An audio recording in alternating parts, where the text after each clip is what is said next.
Et d'ailleurs, les dirigeants de l'écurie Alpine, eh bien, vous les entendrez dimanche dans une interview exceptionnelle. Sainz devant Leclerc, terrible. Luca De Meo, il reste 28 minutes. Ça finit, c'est simple, ça finit à minute 30. Ça va commencer à 23h30. Aussi seront tous deux à notre micro et vous découvrirez ce qu'ils ont à dire de leur équipe, ce qu'ils ont à vous dire dans cette interview exclusive que vous entendrez dimanche dans la grille. D'ailleurs, je vous les redonne. Déjà, les rendez-vous, vous pouvez les noter sur vos petits calepins. La grille, 20h25 dimanche sur Canal+. En gros sur le frigo, hein, ça vous et sur le frigo, bien sûr, avec des jolis aimants. Le Grand Prix à 21h20, parce que le départ aura lieu à 21h30 et 23h30, Formula One, grande soirée de Formula 1. Lewis Hamilton est the most successful F1 driver sur le sol US. Vous ne manquerez pas de rester sur Canal+ pour vivre la grande finale du Sail GP. C'est de la Formule 1, mais sur l'eau.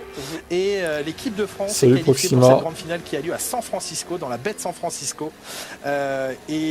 Croyez-moi, regardez, si vous connaissez, je suis sûr que vous n'irez pas vous coucher dans la foulée de Formula One. Et si vous ne connaissez pas encore le Sail GP, croyez-moi, faites-moi confiance à Julien, il n'y a aucun problème. C'est déjà moins bien, de toute façon, on se demande pourquoi ils ont fait le meilleur temps de là. Nos Français sont bel et bien présents. Et c'est pas simplement parce que l'équipe de France y est présente. Regardez le Sail GP, c'est tout simplement extraordinaire.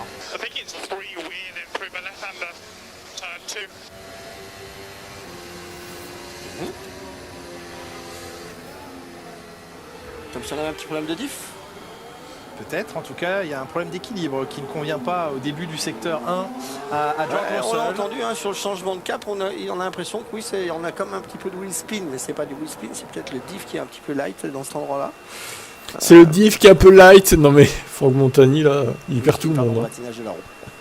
Très bien, vous corrigez tout ça, il n'y a plus rien à faire. Surtout vous en allez pas, je vous le dis. Parce que si vous partez, je pars aussi. Non, mais pourquoi on partirait? On est bien, il nous reste une vingtaine de minutes dans cette deuxième séance d'essai libre. Petite fin de soirée. De soirée. La soirée, la fameuse soirée. On est en fin de soirée, ça se fait. Les chats, c'est du beau spectacle. Et allez prononcer le nom de Lance Stroll avec une patate dans la bouche, vous verrez si c'est facile à faire. Pas de patate. Il y a des choses dans la vie comme ça qui sont très difficiles à faire, Franck Montagny. Et bon, on jouera ça au restaurant. Essayez de lécher votre coude, par exemple. Allez-y chez vous, faites-le à minuit 10. Ils sont en roue libre les deux. Franck Montagny essaye. Ça marche pas. Ni dans un sens ni dans l'autre. Prononcer Lance Stroll avec une patate dans la bouche ou lécher son coude, c'est pareil, c'est pas possible. En plus. J'espérais bien. Vous m'auriez déçu si vous n'aviez pas essayé. Il faudrait qu'on mette une caméra de temps en temps dans cette cabine. Ah bah non. Ça serait tellement dommage. Ils avaient la seconde meilleure voiture en Australie. Oh ça bon. Allez, c'est dur à dire parce qu'ils étaient très proches quand même. Entre Aston et Ferrari aussi. Chez les coudes. Certains diraient pour astiquer le soleil. Donc ça, Franck. C'est parce qu'il manque de soleil. Ils étaient dans la lutte, en tout cas pour être les deuxièmes. Mais bon, ils étaient vraiment deuxièmes. Il n'y a pas d'ennemis qui tiennent. Vous parlez un breton, faites attention, Franck. Où j'habite. C'est la question.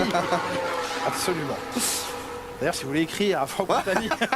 Hop, je te coupe le micro.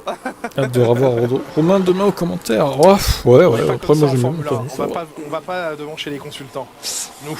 Russell dirige le volume de la F1, donc c'est Princess Russell. Oui, absolument. Moi je viens avec un t-shirt avec tout sur vous. Ah ouais, on va passer les hards maintenant pour... Non, on va pas passer... Si, on va passer les hards. Petit entraînement, mais je serais pas surpris qu'il... Ouais, je pensais que ça reparte en fait, surtout pour étudier les pneus. Oui, J'allais dire, je serais pas surpris qu'il s'arrête. Mais comme il repart, je vais dire, je serais pas surpris qu'il reparte. Non, Ferrari était loin en Australie. Vous savez qu'on est dans la deuxième pas en course en tout cas. On est surtout privilégié pour aller travailler les longs relais. Ils étaient pas si mal en vrai. Bonne visibilité. Tu regardes, Leclerc n'aurait pas abandonné, c'est con. Et regarde Sainz. C'est ce qu'on va faire maintenant. Il était dans le rythme des autres. Regarde ce qu'il avait travaillé ce matin. Il avait passé. Enfin, il était pas très loin, quoi, ça va. Train de hard, ce que n'avait pas fait Logan. Tu penses que Merco peut faire un bon truc donc de voir Sargent à son tour. Je pense que ce sera comme d'habitude. Passer les trains de pneus durs. Sargent qui a un petit peu de mal pour l'instant quand même sur le circuit, en dernière position, en 30.0, alors qu'on a un Albon qui est en 29.0. Vous allez me dire c'est pas énorme, ça fait une seconde. Au fur et à mesure du temps, ça va aller de mieux en mieux pour Sargent, spécialement demain matin avec une bonne nuit de repos là-dessus. Stratégie assez limpide sur ce tracé de Miami. En tout cas, elle l'était l'an dernier avec une stratégie à un arrêt, un départ pour la plupart des pilotes jusqu'à ce qu'il casse son moteur pour avoir le grip nécessaire à l'impulsion et puis un deuxième relais. Dommage qu'on n'ait pas pu voir ce que Leclerc aurait fait du coup parce que Sainz, bon, on peut pas se fier à lui pour les performances de Ferrari. Il peut progresser en termes d'adhérence, il faut mesurer la dégradation et la qualité tout simplement et la performance, le niveau de performance de la gomme la plus dure. Prochain Grand Prix de la saison à Imola qui verra Pirelli offrir un test en qualification, test de ce que pourrait devenir toutes les séances de qualification, c'est-à-dire des pneumatiques dures en Q1, des pneumatiques médium pour tout le monde en Q2 et des pneumatiques tendres pour ceux qui se qualifieront en Q3. Ce format de qualification avec pneumatiques imposés par section. Oui, mais toi, tu es fan de Sainz en même temps. À Imola, et comment on peut être fan de il se peut que les écuries s'entendent pour qu'un deuxième test de ce format soit effectué en Hongrie, à Budapest. Ce sera avant la pause. J'ai déjà contacté Toto Wolff. Ah ouais, pour lui dire quoi? C'est la Belgique cette année qui verra la première partie sur Twitter, saison, en tout cas avant la pause sur estivale. Insta. On a déjà passé la mi-saison en nombre de et Grands Prix. Il t'a répondu du coup. Dernier Grand Prix avant la trêve d'août, ce sera la Belgique. D'habitude, la Belgique ouvrait le bal de la rentrée. Tu lui as dit Toto, s'il te plaît, améliore la voiture. Dans le calendrier cette saison composé de 23 on veut revoir Grands Prix Mercedes Triompher et de 6 courses sprint. Ça se trouve c'était un faux Toto Wolff en plus. Les uns et les autres, vous les constatez ici. On travaille durement chez Ferrari, ça roule. Alors qu'est-ce que tu vas raconter de beau à Toto? Est-ce qu'il t'a répondu?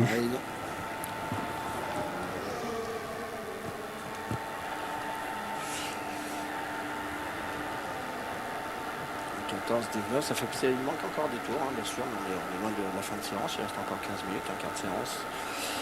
Il fait chaud sous les casques, ça c'est sûr. Les organismes vont travailler durement sur ce circuit. C'est ce qu'on aime voir aussi, des pilotes qui sont à 100%. Sergio là à 5 dixièmes ça va pas. On travaille uniquement pour le pneumatique. C'est pas ce qu'on veut voir. Ça va pas du tout ça. Allez, le travail a largement maintenant été entamé sur la dégradation, sur les longs relais. On a rechargé en carburant les monoplaces.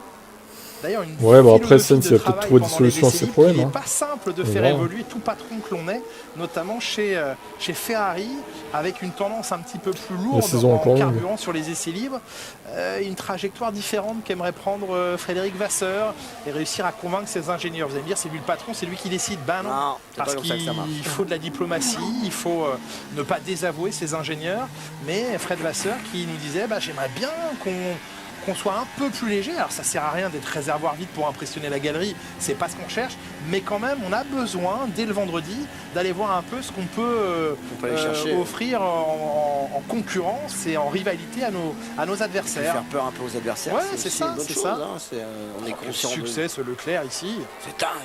Incroyable. Ça c'est le piano. Si vous avez dit de vous mettre au piano. On le savait que le piano. Dépassé. 2 millions de vues. Il faut un physique avec le piano, c'est ça le problème. C'est pour ça que j'ai pas touché aux instruments de musique.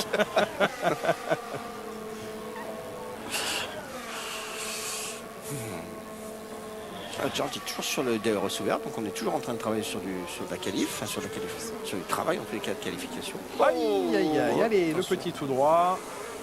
Allez. Voilà, Princesse qui nous fait un tout droit là.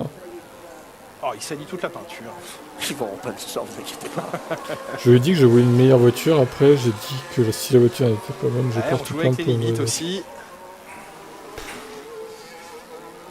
Ça c'était un truc. C'est quoi cette conversation? Je vais vous raconter. Qu'est-ce qu'il en a à foutre de toi? T'es un random pour lui. Tu portes plainte de quoi? N'importe quoi. Franchement. Canal+, bien sûr, pour Canal+. Sérieux quoi. On travaillait pour Canal+. Et c'était avéré que c'était une semaine avant le Grand Prix, mais ils avaient refait toutes les peintures à l'extérieur, comme ça, toutes neuves. Et puis en attendant que le drone soit prêt... Les upgrades de Ferrari marchent bien, écoute, on verra en place. C'est le problème de Ferrari, c'est vraiment la course, c'est pas la qualif. Ils ont vite trop peint aussi, mais je me suis bien fait engueuler. Donc on verra si ça marche en course. Non. Ah bah bravo, ah bah je ne vous félicite pas. On m'a pas proposé non plus de participer. Il n'est jamais trop tard. Non, nous allons appeler la peinture, vous savez pas que le prix que ça a pris.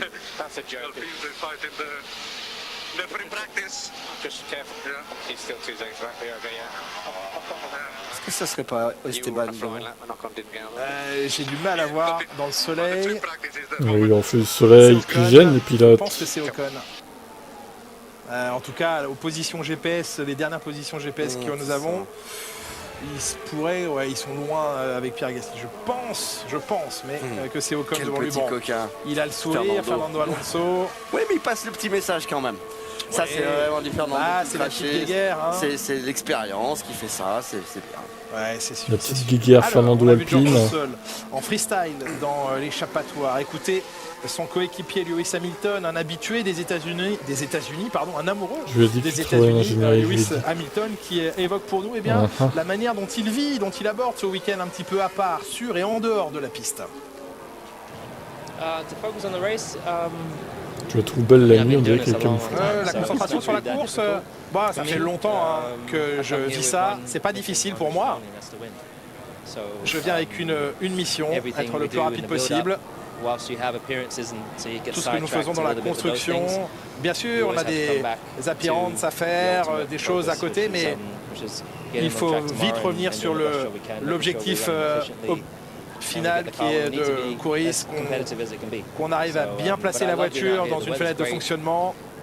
Et j'adore être ici, la météo est fantastique, nous avons de nouveaux fans, la culture F1 se déploie ici. Il y a bien sûr d'autres sports majeurs ici avec la NBA et les Dolphins. C'est particulier d'être ici, c'est très excitant.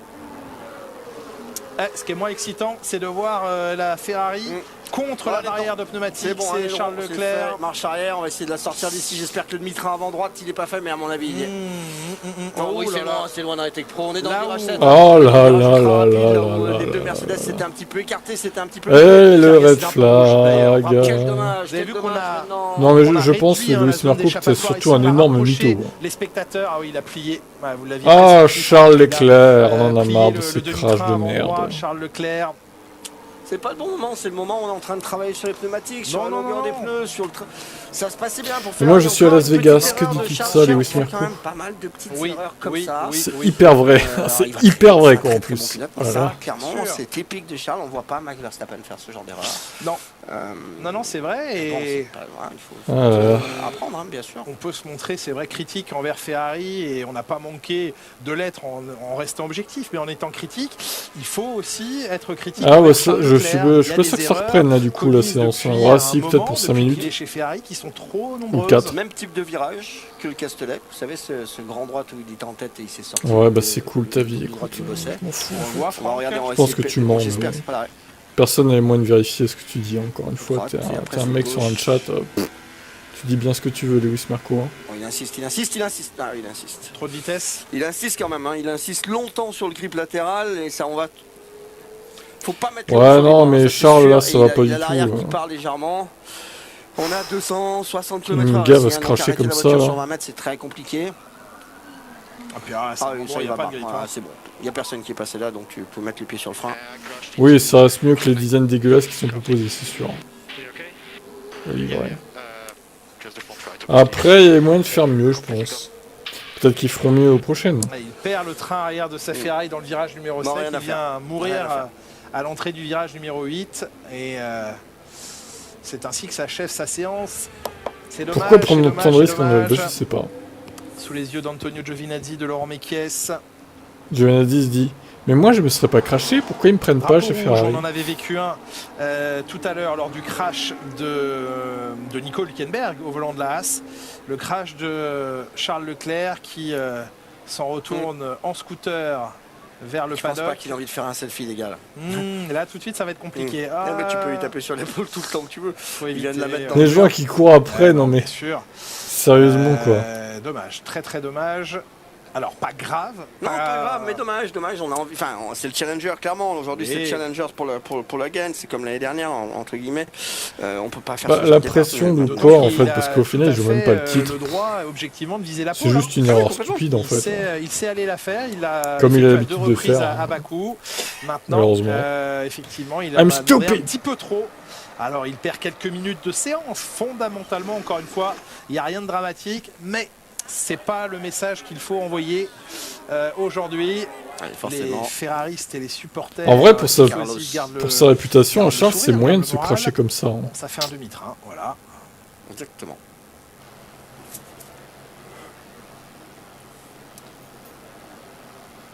On a des vrais fans quand même ici, hein, parce qu'ils ont couru longtemps derrière la voiture, la moto. Ouais, Charles a été sympa, dès qu'il est descendu de voiture, il a fait signe à la foule.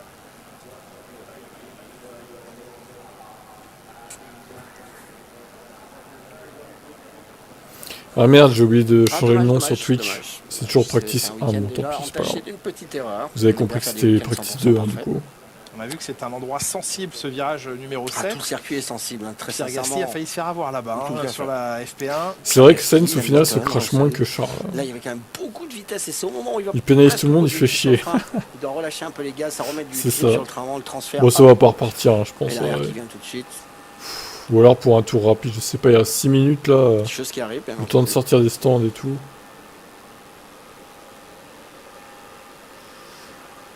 C'est mieux en libre qu'en course. Oh, ça va repartir. De se cracher, c'est sûr. Mais ça va pas repartir. Le temps de remettre les Tech Pro en place.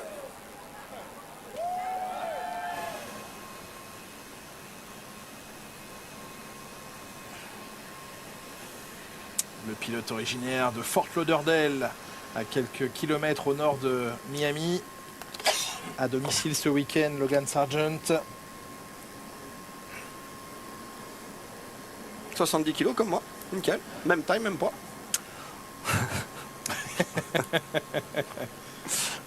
Son héros d'enfance, LeBron James, légende du basket américain. Et le retour donc de Charles Leclerc dans le paddock. Ça va pas fâcher. Il y a un truc à savoir, si le pilote garde son casque tout le long, c'est pour pas parler aux caméras, ça veut dire que vraiment il est énervé et qu'il veut pas dire de bêtises en fait, et qu'il veut pas montrer d'agacement ni quoi que ce soit. Ça, c'est un côté que j'aime bien chez Charles, c'est qu'il admet rapidement ses erreurs, il en a conscience. Il est plutôt du genre même à s'auto-flageller. Il est assez dur avec lui, tout à fait. Maintenant, il faut les résoudre ces petits problèmes. Pour vous faire pardonner de la Belgique, vous irez repeindre vous-même les traces ici, Franck, ce soir. D'accord. Vous me les remettez bien. Et ben vous verrez demain matin, ça sera fait. Promis. Que vous avez dessiné. Je suis pas sûr que vous auriez la preuve que ce soit moi qui l'ai nettoyé, mais. Oui. Moi, je veux bien les repeindre, mais on rentre ensemble, donc vous allez m'attendre un moment. Il y a des gens qui vont faire ça très bien. Ça reprend, ils vont tous repartir pour 4 minutes. Incroyable. À 18h26 le bouchon est total. 15 secondes, ça va, ça n'est pas trop difficile d'attendre. On ne bouge pas les Tech Pro, on les laisse comme ils sont. Oui, c'est bizarre ça. Oui, ça c'est très étrange. J'aurais pas pensé justement que la séance reparte à cause de ça. Et il y a des petites procédures de départ. Il y en a 3 derrière des Tech Pro. Oui. Et on relance la séance déjà parce qu'il reste le temps. Et puis que ça va permettre à tous les pilotes, sauf malheureusement Charles Leclerc, d'aller sur la grille faire une deuxième procédure de départ. Un petit sourire pour détendre l'atmosphère, un petit message des mécaniciens qui lui disent en quelques mots humoristiques, eh bien t'inquiète pas, c'est pas grave, on va s'occuper de ça. Après, vous savez, quand on tape une auto, quand on casse une auto comme ça, les mécaniciens, bien sûr, ils sont aussi bons dans leur travail que ce que sont les pilotes dans le leur. Mais on n'est jamais à l'abri d'une petite erreur de remontage. Je sais pas, pour Steve, je les ferai avant la qualif demain soir. Bien entendu. Mais un petit sur le site habituel. Ça crée un stress supplémentaire. Je vous invite à vous inscrire si c'est pas fait. Vous avez jusqu'à juste avant les qualifs. On essaye de ne pas faire en forme.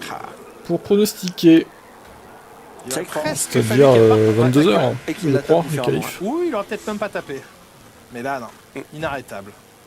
Vous savez que le roadbook, c'est lorsque vous partez d'un c'est ça, 22h. Et les practice 3, ce sera 18h30. Vous avez des informations, l'écurie vous envoie des informations. Les roadbooks font une trentaine de pages en Formule 1 aujourd'hui. À mon époque aussi, on sait exactement à l'heure T où est le camion avec les véhicules, où sont les camions, dans quelle heure de repos ils vont s'arrêter. en amont, c'est-à-dire que c'est obligatoire. On ne laisse pas de place au hasard. Le pilote ne part pas de chez lui par lui-même. On va lui envoyer un chauffeur pour qu'il n'y ait pas d'incidence envers ça. Il ne tombera pas en panne avec sa voiture, il n'aura pas de trafic. On sait exactement quoi faire et où sont nos éléments. À partir du moment où on démarre un week-end de course, c'est à partir du moment où on part d'usine, où on part de chez soi. Et en Formule 1, on a l'habitude de tout contrôler, ou d'essayer dans tous les cas de tout contrôler pour ne pas laisser de place au hasard. Et vous le savez, sur ces roadbooks, est notamment indiqué les tenues que doivent porter les membres du team, selon qu'ils sont à l'aéroport, qu'ils sont au circuit le jeudi, qu'ils sont au circuit le vendredi. Il y a des tenues, je ne vais pas dire pour chaque jour, mais pour chaque type de déplacement. Impossible, inimaginable de voir une équipe de Formule 1 se déplacer à l'aéroport, notamment sans être dans la tenue officielle du team. Et Sainz veut savoir ce qui est arrivé à Charles Leclerc, veut comprendre, savoir si c'est l'avant ou l'arrière qui a décroché. C'est l'arrière qui a décroché dans le cas de Charles Leclerc, qui ne va donc pas terminer cette séance dans laquelle il reste 1 minute 30 environ à couvrir. La possibilité donc après le passage du drapeau à damier d'aller effectuer une procédure. 81e podium en Formule 1 le week-end dernier à Bakou pour Max Verstappen. 81 podium en Formule 1 pour lui, qui dépasse ainsi Ayrton Senna. Enfin, à l'époque, on faisait 10 courses dans l'année. Tout à fait. Mais bon, c'est quand même des statistiques. C'est un hommage à Laurent Dupin, évidemment. Notre Jean-Michel statistique à nous.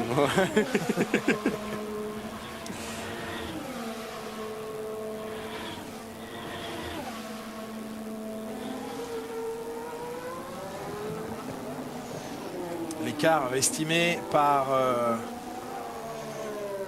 Fred Vasseur chez Ferrari est à l'ordre du jour. 3-4 dixièmes, c'est ça, plutôt 4 là. 4 dixièmes de retard sur le temps de Verstappen pour Carlos Sainz. N'oubliez pas que Leclerc n'a pas fait son tour dans le premier tour. Donc il y a encore quelques dixièmes à aller chercher. Mais on y est, voilà, c'est ça.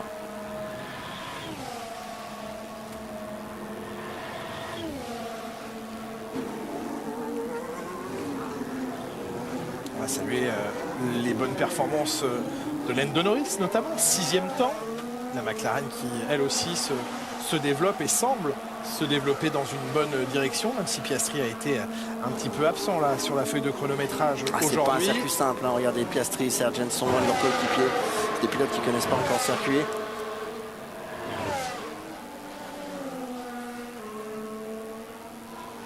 Fin d'après-midi plus difficile pour les pilotes AlphaTauri. Qui eux viennent avec beaucoup d'évolution. Oui. Malheureusement, on ne va pas dans le bon sens. En tout cas, il faut les comprendre maintenant et les maîtriser et les faire fonctionner, ces évolutions. Ce sont finalement les 8 premiers pilotes, les 9 premiers pilotes avec Esteban Ocon qui sont dans la seconde.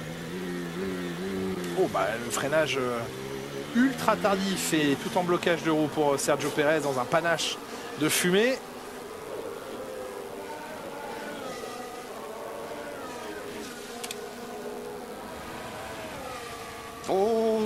Oui, parce que là, ça passait pas. Il y a du monde.